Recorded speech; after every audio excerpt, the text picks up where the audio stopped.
கவிதையும் குரலும் தயாஜே. ரகசியத்தின் ருசி.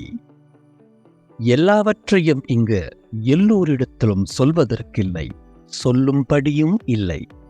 யாரோ ஒருவரின் ரகசியங்களை தின்று வாழவே இங்கு பலர் விரும்புகின்றார்கள். அதனால் அவர்கள் வாழ்ந்திடவும் செய்கிறார்கள். என்னிடமும் ரகசியங்கள் உள்ளன. முடிந்தவரை அவற்றை நானே தின்று தீர்க்க முயன்றேன். அவற்றை மென்று சரிக்க முடியவில்லை. அவை என்னை கொன்றுவிடவே ஆயுதமாகின்றன. அது எனக்கு ஆபத்தாகவும் மாறலாம். எனக்கும் கூடத்தான் யாரோ ஒருவரின் ரகசியத்தின் ருசி தேவைப்படுகின்றது. அதுதான் எத்துணை ருசி, எவ்வளவு சுவாரஸ்யமானது!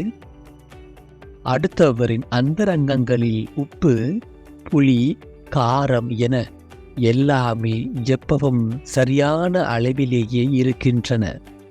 ஒருவேளை அவற்றில் குறையிருந்தாலும், ருசியில் ஏதும் குறைந்திருந்தாலும் தேவையானவற்றை நாமே சேர்க்கலாம்.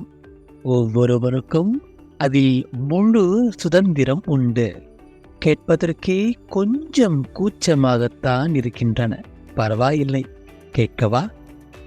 நீங்கள் தின்று செரிக்கும் என் ரகசியங்களில் ருசி உங்களுக்கு போதுமானதாக இருக்கிறதா?